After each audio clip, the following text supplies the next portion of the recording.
Bonjour à tous. L'objectif de ce cours est de déterminer le nom d'une molécule en chimie organique à partir de sa formule semi-développée. Tout d'abord, La nomenclature de ces molécules repose sur celle des alcanes linéaires. On va donc commencer par là, car c'est une base qu'il faut absolument connaître pour comprendre cette notion. Un alcane linéaire, c'est une molécule uniquement composée d'atomes de carbone et d'hydrogène, liés entre eux par des liaisons simples. On dit qu'ils forment une chaîne saturée car il n'y a pas de liaison double ou de liaison triple. Et leur nom dépend du nombre de carbone présents sur cette chaîne. Regarde par exemple ici, cette molécule contient un atome de carbone, c'est une molécule de méthane. Celle-ci, 2 atomes de carbone, c'est l'éthane. S'il y a 3 atomes de carbone sur la chaîne, c'est le propane. Et ainsi de suite. Butane, pentane, hexane, etc. Le nom des molécules en chimie organique repose sur cette nomenclature des alcanes linéaires, comme je viens de te le dire. Et c'est pour ça qu'il faut bien les avoir en tête avant d'aborder la suite. On peut maintenant prendre un exemple et présenter la méthode pour nommer une molécule organique à partir de sa formule semi-développée. La première chose à faire, c'est d'identifier la chaîne carbonée principale. Ce qu'on appelle la chaîne principale, c'est la chaîne carbonée la plus longue qui comporte le groupe caractéristique. Donc dans notre exemple, on repère le groupe caractéristique, ici c'est l'hydroxyle. Donc on cherche les chaînes carbonées possibles comportant ce groupe. Il y a d'abord celle-ci, avec 1, 2, 3, 4, 5 carbones. Et il y a aussi cette deuxième chaîne carbonée comportant le groupe caractéristique, avec 4 carbones seulement. On identifie donc cette chaîne comme la chaîne carbonée principale. C'est ce qu'on appelle aussi le squelette de la molécule. Deuxième étape, on va numéroter les atomes de carbone de cette chaîne de telle sorte que celui qui porte le groupe caractéristique est le numéro le plus petit possible. Ici, il y a 2 possibilités de numérotation. On peut numéroter la chaîne de gauche à droite, comme ça. Dans ce cas, le carbone qui porte le groupe caractéristique porte le numéro 2. Ou alors cette numérotation-là, de droite à gauche, et là, il porterait le numéro 4. On va donc conserver la première numérotation. Une fois qu'on a déterminé la chaîne principale et numéroté ces atomes de carbone, on va pouvoir nommer la molécule. La nomenclature d'une molécule organique est composée de 3 parties. Une racine, un suffixe et parfois un ou plusieurs préfixes. La racine d'abord, c'est la 3e étape.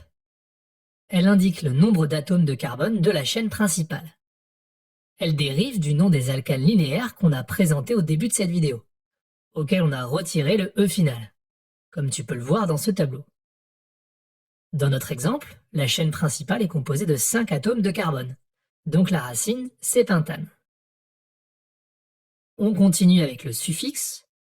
Le suffixe va nous indiquer le nom de la famille, donc il dépend du groupe caractéristique qu'on a identifié au départ. Il est éventuellement précédé d'un numéro pour indiquer le numéro de l'atome de carbone qui porte le groupe caractéristique. Je dis éventuellement car dans certains cas, comme tu peux le voir dans ce tableau, avec la famille des aldéhydes et des acides carboxyliques, le groupe caractéristique se trouve forcément en bout de chaîne. Donc il n'est pas nécessaire de renseigner cette position dans la nomenclature. Ici, groupe hydroxyle, donc le suffixe c'est ol. Et comme il est porté par le 2e carbone de la chaîne carbonée, ça nous donne le pentane de ol. Dernière étape, le préfixe. Ce n'est pas toujours le cas, mais parfois la chaîne principale comporte des ramifications, c'est-à-dire un de ces groupes alkyles reliés à la chaîne principale. Un groupement alkyle, c'est un alcane auquel on a supprimé un atome d'hydrogène. Le nom de ces groupements est le même que celui des alcanes auxquels on a remplacé la terminaison -ane par -ile. Ils seront donc indiqués en préfixe sur le nom de la molécule, précédés du numéro de l'atome de carbone qui les porte. Dans notre exemple, la molécule porte un groupe méthyle sur le 3e carbone. On va donc rajouter au nom de la molécule 3-méthyle en préfixe. Et voilà, On a terminé de nommer cette molécule, c'est le 3-méthylpentanedol, avec sa racine, son préfixe et son suffixe, en suivant bien les 5 étapes que je t'ai présentées. Je te propose de continuer avec un nouvel exemple pour bien apprendre à maîtriser cette méthode.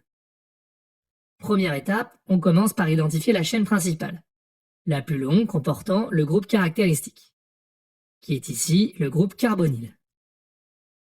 On repère cette chaîne avec 6 carbones. Deuxième étape, on numérote les atomes de carbone de telle sorte que le carbone qui porte le groupe caractéristique est le numéro le plus petit possible. Ce carbone va donc porter le numéro 1 et on numérote ici naturellement de gauche à droite. On peut maintenant nommer la molécule, en commençant par la racine. La chaîne principale est constituée de 6 carbones, donc la racine ici, c'est hexane. Étape suivante, le suffixe. On a repéré le groupe caractéristique carbonyle en bout de chaîne. Donc cette molécule appartient à la famille des aldéhydes. Le suffixe, c'est -al. On peut le rajouter à la racine. Et il n'est pas nécessaire pour cette famille de préciser le numéro du carbone porteur de ce groupe, puisqu'il se trouvera toujours sur le premier carbone. On peut terminer avec la dernière étape, le préfixe. On regarde bien cette molécule et on identifie 3 ramifications avec des groupes alkyles.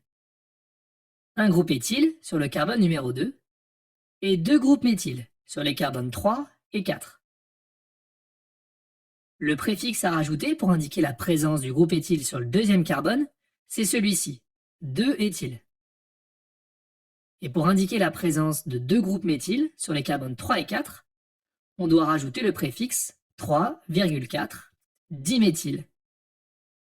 S'il y avait eu 3 groupes méthyles, on aurait rajouté tri devant le préfixe, par exemple.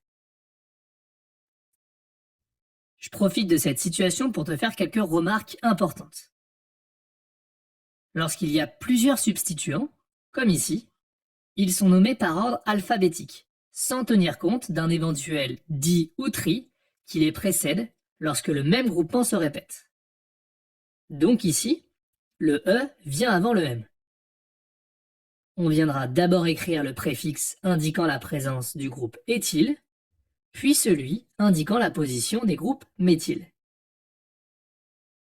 Ce qui nous donne pour cette molécule le nom complet 2-éthyle 3,4 diméthylhexanal. Deuxième remarque, dans le nom de la molécule, on écrira toujours un tiret entre un chiffre et une lettre. Et enfin, les indices de position des substituants identiques sont séparés par une virgule. Pour terminer, je te remets les 3 tableaux qu'on a utilisés et qui constituent une bonne base à connaître pour aborder la notion de nomenclature en chimie organique. J'espère t'avoir aidé à y voir plus clair et je t'encourage à t'entraîner avec des exemples dans la prochaine vidéo pour te familiariser avec cette méthode. N'hésite pas si tu as des remarques ou des questions. Bon courage pour tes révisions et à bientôt!